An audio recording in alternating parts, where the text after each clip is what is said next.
Infinite. Mr. Black, before I talk about like the new stuff from in Halo this week, first let's you played a little bit of it. You dabbled. What were your thoughts on your dabbling in Halo Infinite this week? I like it. Yeah, I've played it twice. I've had a lot of people leave the games, which is unfortunate, but in 4v4s or in big team battles? 4v4s. Wow, yeah, really? So I haven't got it in 4s. Big team battles all the fucking time. Yeah, 4 out of 10 games for my placements were AFKs, like just left. Wow, holy shit. So, that's weird. That was kind of shitty, but it's whatever. I didn't really care all that much. Game is competent. It's fun. It plays well. Did it remind you of did it give you an older Halo feel? Because for me, when I played it, it was obviously very new Halo, but there was enough feeling of old Halo in there, like in terms of how it moved, how the guns felt. It definitely felt distinctly Halo. Yeah, it felt like Halo. There was like enough new to like kind of make it. It's like sort of recreative. It's like a reimagining of Halo, which I can appreciate. I think they hit it out of the park with it. It's free to play, which is amazing. Yeah, I mean that's great. I mean, how can you complain about a free to play Halo of this quality? Yeah. But there's a but. There is a but. And I mean, I can't speak for everybody, but I think that this is the best version of Halo we're ever going to see. And I've realized that I'm kind of over Halo. I've just realized that like it's a competent game.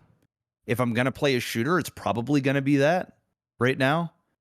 But I've also realized that Halo has come and run its course for me. If this is the best version of Halo that we've had since Halo 3, and in my opinion it is, and I think a lot of people will agree with it. I mean, we haven't played a campaign yet, but in terms of like your multiplayer experience, in my opinion, the this competency is the best. of the multiplayer, yeah, like this for sure is the best version that we've had in a very long time, in like 10 years, or more. But it doesn't like I don't wake up in the morning itching to play Halo. I'm not like, I need to fucking play this shit. When I play it, it's fine. It's fun. I mean, I still rage a lot. That's any competitive game for me now. Yeah, I just rage at everything. It is what it is, and it wouldn't be Halo if I didn't rage. But I've realized that I'm over it. It's kind of like say you got an ex-girlfriend, and you guys break up, and you had a good relationship. You fantasized about, and then you've run the gauntlet. You've gone out, you've experimented, and you miss the old. You're like, man, if I could just go back, maybe the grass really isn't greener on the other side. If only. You're just chilling, watching some Netflix, relaxing. When you get a little message on your Facebook app or your Meta app or whatever it's called these days, and you look down there, and you see it's your ex, and she's messaging you, and she's like, "Hey, you want to get together? I'm in town." You had nothing going on. You haven't had sex in 2 weeks. You're like, "Yeah, fuck it. Let's get together." So you get together, and she's looking better than she ever did. She's independent, got her own thing going. She's basically the best version of her you've ever seen. And then you go in and you smash, and she's better than what she was before. She went out there, She had a lot of different dicks. She's had some experiences. She's bringing it in. Everything is great. And then you're done. And then you realize this was the best version I've ever had. But I'm over it. I've moved on. My taste is different. You're great. You're going to make somebody very happy. But you ain't for me anymore. I'm over it. I grew out of it. That's Halo for me right now. That's a good analogy. I think that's gonna resonate with a fair number of people, certainly, because at least for people that I think it goes one of two ways. For people that have stayed playing a lot of first-person shooters over the years and haven't dipped out of them for the most part, I think that it goes one of two ways. One, they'll have the same thoughts you did, where it's all right, I've kind of grown out of it. I have different tastes now. My shooter preferences are now this. Yeah. And then there are others that have been in that other category of shooter and go back to Halo, and you're like, oh my god, I missed this version of shooters, because Halo is very distinctly its own shooter. No other shooter plays and that's the way it should like be. Halo. Exactly. It should be. Because when they did some of the more recent Halos, they were trying to be the other shooters. They were trying to be Call of Duty or whatever, and it didn't work all that well at all. I mean, they really pissed off a lot of their fan base by changing the Halo formula, too much. And now we're back to here. And it feels like that, like you said, I agree. I think this is the best version of Halo we're likely to ever get. All of their additions, even the ones that might have on the surface, like when I first heard about a grapple shot, I was like, oh my god, are we really putting a grapple shot in Halo? And then you get in and you start using the grapple shot, and you're like, this is arguably the greatest thing that Halo has ever fucking included in a game. This grapple shot is incredible. It opens up so many crazy tactical opportunities and amazing highlight reel type situations. And all of the gear, like the repulsor, where I didn't think about it until I watched the championship series, that crazy, they had this week, which was just a qualifier, but it went to a bracket reset and then another best of 5 at the end, and it went all the way to the 5th game, and it was nail biter the whole way through. And I see this guy take the repulsor, and he's in the middle of a fight, but he's got to get up this ledge, and he can't get up there to get to the fight fast enough. So he's got the repulsor, so he jumps, looks down, and repulsors the ground and pushes himself up onto that edge. And I never even thought to use the repulsor that way. And you see all these people coming up with these unique ways of making use of all this new equipment that you might have looked at and gone, oh, who cares if I can fucking once in a blue moon repulse a grenade back at a motherfucker. Well, now people are like, oh, let me knock this guy off the edge with a repulsor, or let me use it as a rocket jump for free to get up a ledge, or to speed boost myself. Maybe I need to catch up to somebody real quick. That's what I was using it for. Jump, turn around, boost the floor kind of situation. There's a lot of really unique, because the sandbox of Halo and Halo's physics is pretty robust. I mean, you're talking about people where you're shooting grenades in midair and killing people as they're throwing grenades and things of that nature. So I do agree. I think this is the best version of Halo we're likely ever to get, or certainly the best version of Halo we could have gotten right now. Yeah. I can't envision how they could have really come out of the gate and not, especially with how tumultuous this development process has been. I think it's a miracle that it's as good as it is, and hopefully that extends to the campaign, which everyone that's previewed it here in the last 10 days or so has said pretty much unanimously that it's really fucking good. So hopefully that this year has miraculously allowed them to pull all this off and give us the best Halo. But, like you said, that doesn't mean that everyone's going to be into it. Halo is a very unique shooter experience.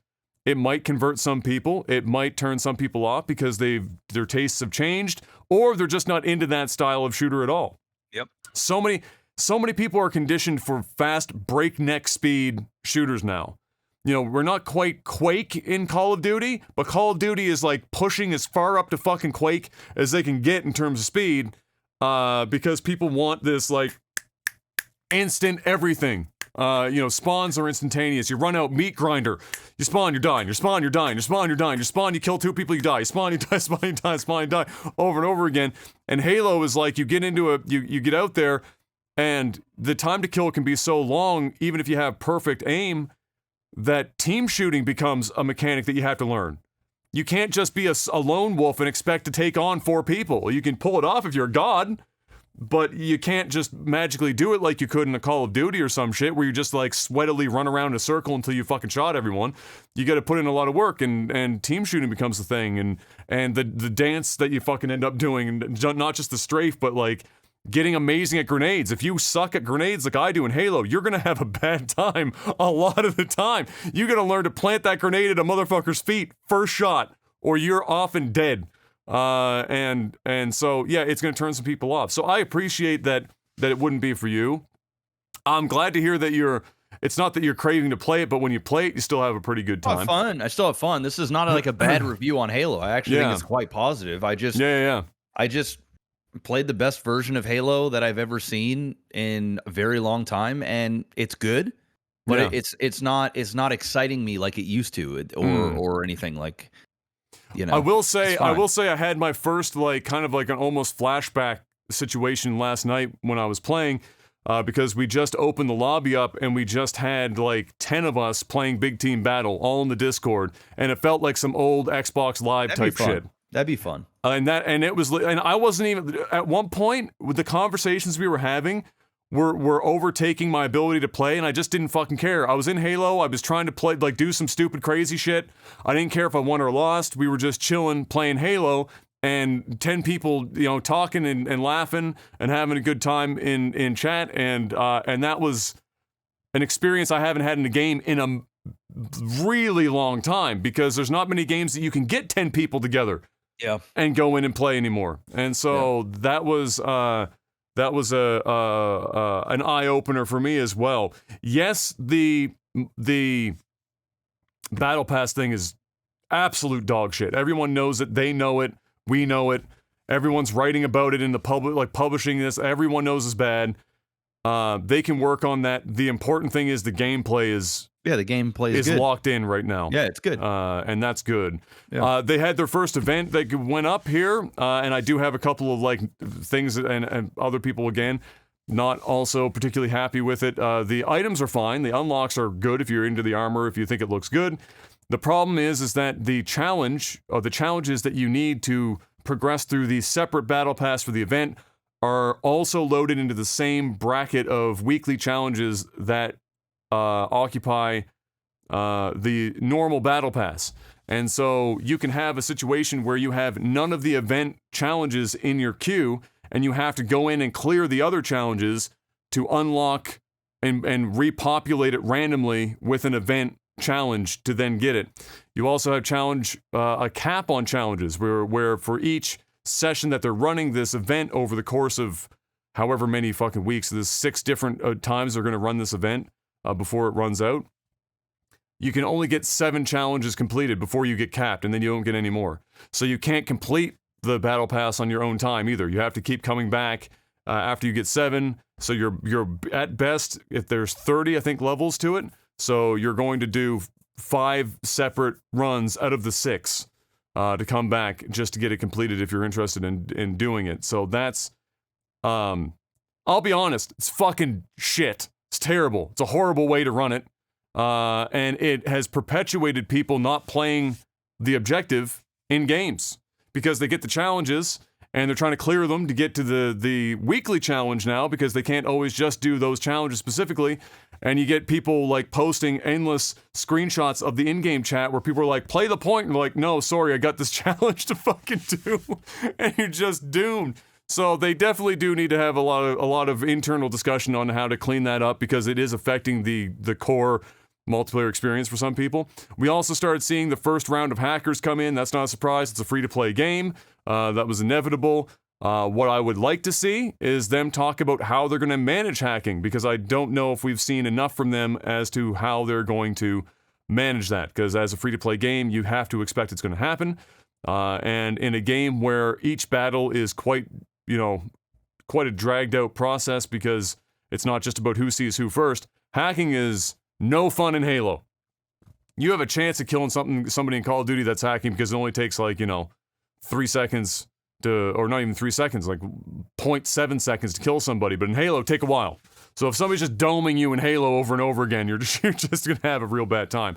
So I want to see them talk a bit more about that. But again, very much positive, and yeah, I look forward to playing some more, especially after last night.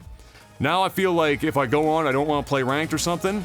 I just open up the lobby, you just get a bunch of people. It feels like 2007 or 2006 all over again when everyone's just playing on Xbox Live and chilling. So that was quite a fun experience.